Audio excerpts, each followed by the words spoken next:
Hello everyone, आप सभी बच्चों का आज के इस नई वीडियो में स्वागत है। तो बच्चों, आज का ये वीडियो बहुत ही ज़्यादा खास होने वाला है, क्योंकि आफ्टर ऑल आप लोग 10th का एग्ज़ाम दे चुके हैं।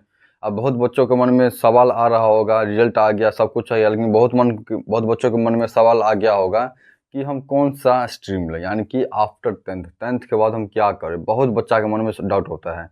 कोई तो पिताजी के कहने पर रख लेता है, कोई किसी के बड़े के कहने पर रख लेता है, कोई गुरु के कहने पर रख लेता है। बाद में पछताता है कि गलत सब्जेक्ट रखा गया, हमको नहीं रखना चाहिए था, हमको बहुत ज़्यादा दिक्कत हो रहा है। तो आज की इस वीडियो में मैं यही बताऊंगा कि आपके ख्याल से आपको कौन सा स्ट्रीम लेना चाहिए और आपको क्या क्या ध्यान देना चाहिए, क्या नहीं लेना चाहिए, क्या लेना चाहिए, सब कुछ मैं बताऊंगा आज की इस वीडियो में। और चैनल पर अगर नए आए होंगे तो चैनल को सब्सक्राइब कीजिए और वीडियो को लाइक करके इस वीडियो को शुरू से लेकर के लास्ट तक जरूर देखिएगा, ठीक है। तो चलिए स्टार्ट करते हैं आज के इस वीडियो में। देखिए, सबसे पहली बात तो 10th पास करने के बाद सबके मन में सवाल आता है कि आगे आगे यानी कि इंटर में हम क्या रखें। देखिए, इंटर में आप जो सब्जेक्ट रखेंगे, आपको वो सब्जेक्ट आपको दो साल आपको पढ़ना पड़ेगा। 11th 12th आपको पढ़ना ही पड़ेगा। आप जो भी रखेंगे सोच समझ कर रखना पड़ता है, क्योंकि अगर आप एक बार रख लेते हैं तो समझ आपको 2 साल उस सब्जेक्ट को झेलना पड़ेगा, चाहे वो साइंस हो, चाहे वो आर्ट हो, चाहे वो कॉमर्स हो। तो आज की इस वीडियो में यही बताऊंगा कि किसको साइंस लेना चाहिए, किसको आर्ट लेना चाहिए और किसको कॉमर्स लेना चाहिए। तो सभी बच्चे ध्यान से देखिएगा और आज के इस वीडियो में लगातार लगे रहिए। देखिए, मैट्रिक के बाद कौन सा स्ट्रीम लें। स्ट्रीम कहने का मतलब होता है साइंस, कॉमर्स, आर्ट्स, किस में हम जाएं, किस में हम कूदें पढ़ने के लिए।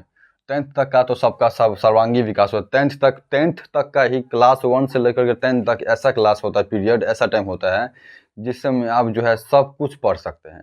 आप साइंस भी पढ़ सकते हैं, थोड़ा आर्ट्स का चीज़ पढ़ सकते हैं, थोड़ा कॉमर्स का चीज़ भी पढ़ सकते हैं, यानी कि सब कुछ पढ़ सकते हैं क्लास 10th तक। लेकिन इसके बाद क्या होता है, बट जाता है, क्योंकि प्रेशर ज़्यादा आ जाता है, सब्जेक्ट का लोड ज़्यादा आ जाता है। इसलिए आज के इस वीडियो में बताएंगे। देखिए, सबसे पहली बात तो आर्ट्स का किया जाए। अगर कोई बच्चा आर्ट्स लेना चाहता है तो आर्ट्स में क्या क्या पढ़ना पड़ेगा, तो क्या क्या पढ़ना पड़ेगा देख लीजिए। हिस्ट्री पढ़ना पड़ेगा, ज्योग्राफी पढ़ना पड़ेगा, पॉलिटिकल साइंस पढ़ना पड़ेगा, साइकोलॉजी पढ़ना पड़ेगा, सोशोलॉजी पढ़ना पड़ेगा, इकोनॉमिक्स पढ़ना पड़ेगा, ईटीसी। और भी 1 2 3 है जो मुझे पता नहीं है, क्योंकि मैं साइंस से हूँ। आर्ट्स का मुझे उतना खास पता नहीं था, लेकिन जितना हम देखते आ रहे हैं कि इतना होता है। और आर्ट्स में देखिए ये इतना सारा सब्जेक्ट होता है। आप साइंस में थोड़ा देख लीजिए, पहले सबका मैं बताऊंगा अच्छे से। साइंस में देखिए, साइंस में क्या होता है, पीसीएम होता है और पीसीएम और सॉरी यहाँ पे पीसीबी होगा, कहीं पर भी कर दीजिए पीसीबी। देखिए, पीसीएम मतलब हो गया फिजिक्स, केमिस्ट्री, मैथ। पीसीबी कहने का मतलब हो गया फिजिक्स, केमिस्ट्री, बायोलॉजी। अगर कोई बच्चा एक्स्ट्रा रखना चाहता है, कुछ एक्स्ट्रा, तो एक्स्ट्रा में क्या रखेगा, मैथ वाला बायोलॉजी रखेगा और बायोलॉजी वाला मैथ रखेगा, ठीक है। इतना बात। अगर प्लस में बी कर लीजिए और प्लस में एम कर लीजिए। कहने का मतलब ये है कि अगर कोई एक्स्ट्रा में बायोलॉजी रखेगा उसके लिए है, मैथ वाले के लिए। और कोई बायोलॉजी वाला एक्स्ट्रा में मैथ रखना चाहेगा उसके लिए है। और ये रहा कॉमर्स का, देख लीजिए कॉमर्स में क्या भांज है। तो कॉमर्स में देखिए, अकाउंटेंसी, ये भी सब्जेक्ट है। अकाउंटेंसी रखना पड़ेगा आपको। बिजनेस स्टडी, जिसको शॉर्ट फॉर्म बीएसटी भी बोलते हैं। इकोनॉमिक्स पढ़ना पड़ेगा। लेकिन कॉमर्स में जो इकोनॉमिक्स होता है, ई वाला इकोनॉमिक्स और आर्ट वाला इकोनॉमिक्स, दोनों को आप सेम मत समझ लीजिएगा। ये दोनों जो आपस में अलग अलग है। ये अलग तरह का इकोनॉमिक्स होता है और इसमें अलग तरह का इकोनॉमिक्स होता है। इसमें दुनियादारी का इकोनॉमिक्स होता है, मतलब यही होता है। और ये चौथा आ गया आपका इंटरप्रेन्योरशिप, यानी कि इसको ईपीएस भी बोलते हैं, ठीक है ना, ईपीएस भी बोलते हैं। देखिए, तो अब बात है कि किसको क्या रखना चाहिए, नहीं रखना चाहिए। मैं तो यही कहूँगा कि अगर जिसको मैथ में इंटरेस्ट है, साइंस में इंटरेस्ट है, उसको और ज़्यादा बनने का इंटरेस्ट है, कुछ अच्छा करने का इंटरेस्ट है, तो वो साइंस रखिए, ठीक है। अब साइंस में मैं अब साइंस से स्टार्ट करता हूँ। साइंस से देखिए, साइंस में पीसीएम होता है और पीसीबी होता है। देखिए, साइंस लेने से आप क्या क्या भविष्य में बन सकते हैं। अगर 11th 12th ग्रेजुएशन तक आप साइंस से पढ़ लिए तो सोचिए आप क्या क्या बन सकते हैं। सबसे पहला बात तो आप इंजीनियर बन सकते हैं, डॉक्टर बन सकते हैं। इसके साथ कोई टेक्निकल कोर्स अच्छे से कर सकते हैं। इसी के साथ चाहे वो टीचर हो, चाहे वो प्रोफेसर हो, आप बन सकते हैं। एक टीचर या प्रोफेसर ही एक ऐसा चीज़ है बनने का ड्रीम, जो कि आप कॉमर्स हो, साइंस हो, चाहे आर्ट्स हो, इन तीनों से भी बन सकते हैं। कॉमर्स, टीचर और प्रोफेसर, मैं एक बात कर रहा हूँ। कुछ भी से कुछों से बन सकते हैं, ठीक है, टीचर प्रोफेसर। इस बात का ध्यान रखना आपको खासकर। इसके बाद आता है आपको पीसीएम, बीसीबी और पीसीबी वालों के पास जो है ज़्यादा से ज़्यादा आपको डॉक्टर लाइन में ज़्यादा अपॉर्चुनिटी रहता है, खास करके डॉक्टर। पीसीबी वालों को, बायोलॉजी वालों को ज़्यादातर डॉक्टर लाइन में ज़्यादा इंटरेस्ट होता है। और जो मैथ्स रखता है उसको बीटेक करना होता है, या जैसे कि इंजीनियरिंग, उसको किस में जाना चाहिए, इंजीनियरिंग में। पीसीएम वालों को जो कि फिजिक्स केमिस्ट्री मैथ पर है, इंजीनियर में भी बीटेक आता है, एमटेक आता है, एमबीए आता है, बीसीए आता है, बहुत कुछ आता है। इसमें भी बहुत सारा डॉक्टर लाइन है, जीएनएम, एएनएम, बीएनएम, बहुत सारा होता है, उसमें भी आप कर सकते हैं, ठीक है। आर्ट्स का जहाँ तक बात है, तो आर्ट्स पढ़ के साइंस तो हो गया, और आर्ट्स पढ़ के आप जो आर्ट्स पढ़ के ही बहुत अच्छा नौकरी कर सकते हैं। क्योंकि हमारे देश का, भारत देश का सबसे कठिन परीक्षा होता है यूपीएससी का, जिसमें कि आपको आर्ट्स से ही ज़्यादा क्वेश्चन पूछा जाता है। आर्ट्स से वहाँ पर फिजिक्स केमिस्ट्री उतना काम नहीं देता है, साइंस वगैरह का कुछ नहीं आपको। तब ये आर्ट्स का काम देगा। आर्ट्स में क्या काम देगा, तो हिस्ट्री देगा काम, geography, political science, psychology, sociology, मतलब डिस डेट, ये सभी आपको जो है काम देगा। कहाँ पर, जब आईएएस का तैयारी कीजिएगा तब, चाहे वो आईएएस हो, आईपीएस हो, गवर्नमेंट टीचर तो बोल ही दिए हैं, टीचर प्रोफेसर को आप ये भी पढ़ सकते हैं। इसके अलावा बहुत सी बड़ा नौकरी होता है, बड़ा नौकरी डिफेंस लाइन में, एनडीए लाइन में, उस समय भी एनडीए, जहाँ तक एनडीए का बात किया जाए, एनडीए डिफेंस लाइन में साइंस का बहुत बड़ा योगदान है। बैंक, एसएससी, जितना भी होता है साइंस का बहुत बड़ा योगदान, क्योंकि साइंस से बहुत ज़्यादा क्वेश्चन पूछा जाता है, जीएस में पूछा जाता है क्वेश्चन इस सब के। और गवर्नमेंट एग्जाम ऑल हो गया, ऑल गवर्नमेंट एग्जाम, ऑल कहने का मतलब है ऑल गवर्नमेंट एग्जाम में आप जो है कर सकते हैं तैयारी। अब बहुत कोई सोचेगा कि सर मैंने तो साइंस ले लिया था, तो साइंस लेकर के मैं गवर्नमेंट एग्जाम का तैयारी कर सकता हूँ। जी हाँ, बिल्कुल कर सकते हैं। देखिए, साइंस पढ़ने के बाद भी आप गवर्नमेंट एग्जाम का तैयारी कर सकते हैं। चाहे आप कॉमर्स पढ़ें, फिर भी आप गवर्नमेंट एग्जाम का तैयारी कर सकते हैं। अगर आप आर्ट्स से पढ़ें, फिर भी आप गवर्नमेंट एग्जाम का तैयारी कर सकते हैं। अगर कोई बच्चा बोला कि सर मैंने तो कॉमर्स पढ़ा है, तो मैं आईएएस का तैयारी कर सकता हूँ। आईएएस, यहाँ पे देखिए आईएएस यानी कि यूपीएससी हो गया। अगर कोई पूछेगा कि मैंने तो कॉमर्स पढ़ा है, तो मैं कॉमर्स पढ़ के यूपीएससी की तैयारी कर सकता हूँ, बिल्कुल कर सकते हैं। डिपेंड करता है स्टूडेंट पर, पढ़ने वाला स्टूडेंट ही यूपीएससी करता है, ठीक है ना। अब कोई सोच रहा है कि हम यूपीएससी करेंगे, ऐसा नहीं होता भाई। कुछो से पूछो, कोई दिक्कत नहीं, आपको करना पड़ेगा, लेकिन बहुत कठिन होता है। कठिन कहने का कुछ नहीं मतलब है, पढ़ने वाला कर ही लेता है, ठीक है ना, बस इतना ही कहने का मतलब है। और आर्ट्स, हिस्ट्री वगैरह देख ही रही हैं, क्या समझ बताया। कॉमर्स में, हाँ, कॉमर्स पढ़ने का ये मतलब है, कॉमर्स पढ़ने का ये मतलब है, आप भविष्य में ज़्यादा कुछ नहीं, लेकिन बढ़ से बढ़ तो आप एगो चीज़ जरूर बनेंगे, बिजनेसमैन। जिसको बिजनेसमैन बनने का सपना है ना, बिजनेसमैन, वो बिजनेसमैन बनता है कॉमर्स पढ़ के भी। और कॉमर्स पढ़ के आप बड़े कॉलेज होता है, एमआईटी वगैरह, एमआईटी होता है, और भी एक दो और होता है, उसका नाम हमको कन्फर्म पता नहीं है। एमआईटी एक बहुत बड़ा कॉलेज होता है, एक कोर्स होता है, जिससे कि आप जो है कॉमर्स पढ़ के भी कर सकते हैं, ठीक है ना। Commerce, accountancy, business study, economics, 4 subject.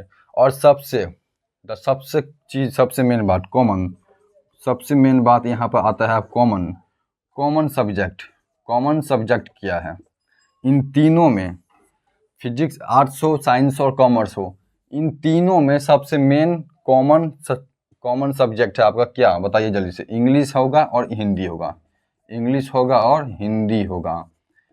100 number, ये भी 100 नंबर, यानी कि टोटल 200 नंबर।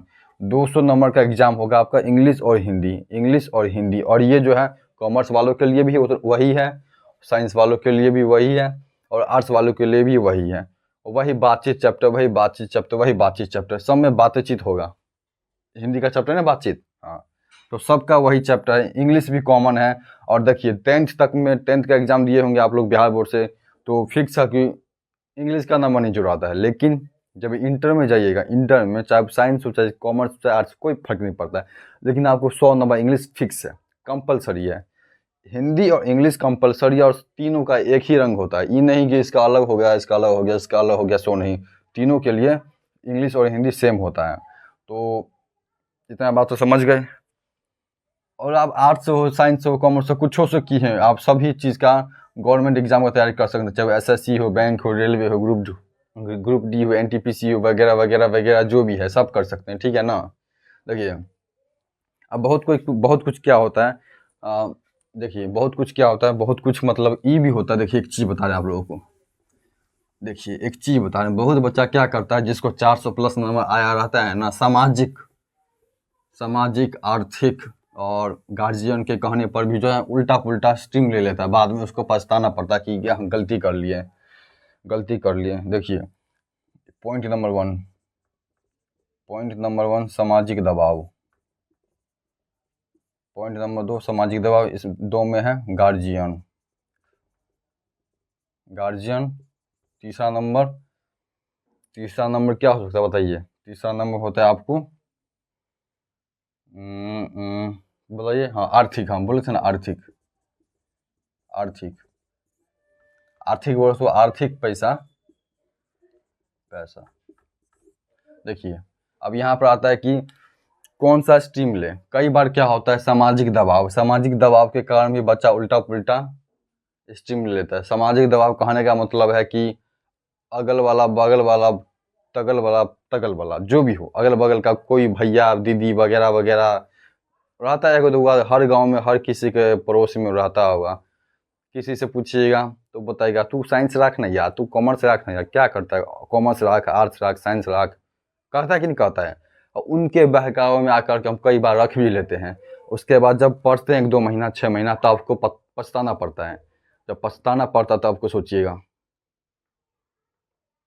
देखिए कई बार ऐसा 1-2 आदमी है मेरे रिलेशन में भी, उसके साथ भी हुआ है। तो मैं यही कहूँगा कि खुद से सोचो, भले ही 10 दिन सोचने में ही लगे, कोई दिक्कत नहीं, लेकिन सही सब्जेक्ट चुन के पढ़ो, सही स्ट्रीम चुन के पढ़ो। तो देखिए सामाजिक दबाव में यही था। अगर कई बार आपको कहेगा तोरा 400 प्लस नंबर लो बुआ, 400 प्लस, तो वो तू आर्ट्स रखे, तू साइंस रख ना।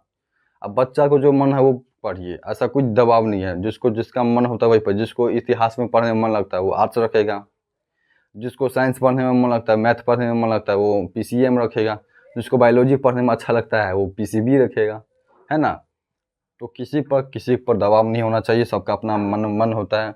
दूसरा नंबर गार्जियन के कहने पर भी कई बार पिताजी मम्मी जी जो भी आपका गार्जियन होता है, भैया दीदी, उनके कहने पर भी आप लोग कई बार रख लेते हैं। तो ऐसा नहीं करना है।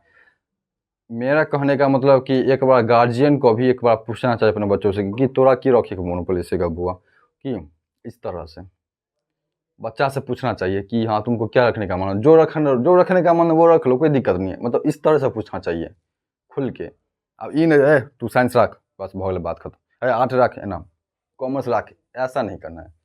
सबको अपना अपना आज़ादी है चुनने का, अपना भविष्य चुनने का, ठीक है ना। तो वही बात है। और तीसरा बात है आर्थिक पैसा, आर्थिक दंगी। अगर आप सोच रहे हैं कि आर्ट्स रखने से हम कम पैसा में पढ़ के पास हो जाएंगे, ऐसा कुछ नहीं है। साइंस में ज़्यादा पैसा लगता है, कॉमर्स में ज़्यादा पैसा लगता है, आर्ट्स में कम पैसा लगता है, ऐसा कोई बात नहीं है। आप चाहे तो ऑनलाइन ऑफलाइन हर जगह सुविधा है। और जहाँ तक आप मान के चलिए आर्ट्स का आप क्लास करते होंगे तो उससे 400-500 का फर्क पड़ेगा साइंस में। तो आप वो भी साइंस रख कर भी पढ़िए, आर्ट्स रख के भी पढ़िए, कॉमर्स रख के भी पढ़िए, पैसा उतना ही लगेगा। आप जो सोच रहे हैं 400-500 का अंतर, भाई आज के ज़माने में 400-500 का अंतर कुछ ज़्यादा नहीं है।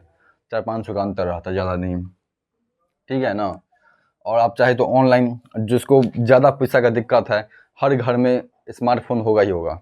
किसी भी घर, कितना भी गरीब आदमी होगा ना, तो उसके घर में स्मार्टफोन होगा ही आज के ज़माने में। तो मैं यही कहूँगा कि आप ऑनलाइन क्लास लेकर के भी पढ़ सकते हैं, चाहे आर्ट्स हो, चाहे कॉमर्स हो, चाहे कुछ हो, कोई भी टीचर से पढ़िए, कोई मतलब नहीं है। ऑनलाइन में बहुत सारे टीचर हैं, जो बहुत अच्छा टीचर सब हैं, नाम नहीं लूँगा किसी का भी, तो प्रमोशन हो जाएगा एक तरह से, बोलिए। तो वही सबका पढ़िए, जिसको जितना मन होता पढ़िए, ठीक है ना। और जिसको जो मन होता वो रखिए, ठीक है ना। मेरे कहने पर भी कोई सब्जेक्ट नहीं रखना है, मेरे कहने पर भी कोई सब्जेक्ट नहीं रखना है, मेरे कहने पर भी कुछ नहीं रखना है। जो मन है वो करो, ठीक है ना, मेरे दबाव में मत करो, ठीक है। मैंने तो इतना ही बता दिया। आप क्या बनना चाहते हैं मैंने तो बता ही दिया कि आप क्या बन सकते हैं, क्या नहीं बन सकते हैं, क्या चीज़ रखने से क्या बनेंगे नहीं बनेंगे, सब कुछ मैंने बता ही दिया इस वीडियो में। तो चलिए आज की इस वीडियो में यहीं तक रहते हैं। अगर वीडियो अच्छा लगा होगा तो वीडियो को लाइक कीजिएगा और अपने दोस्तों के पास ज़्यादा से ज़्यादा शेयर कीजिए, ताकि उन लोगों को भी पता चले कि मैं मैट्रिक के बाद क्या करूँ नहीं करूँ, क्या बनूँ नहीं बनूँ, ठीक है ना। तो दोस्तों के पास ज़्यादा से ज़्यादा शेयर कीजिए, ताकि ज़्यादा से ज़्यादा बच्चे हमसे जुड़ सके, ठीक है ना। तो मिलते हैं अगले वीडियो में। और हाँ, चैनल को सब्सक्राइब करके जाइए।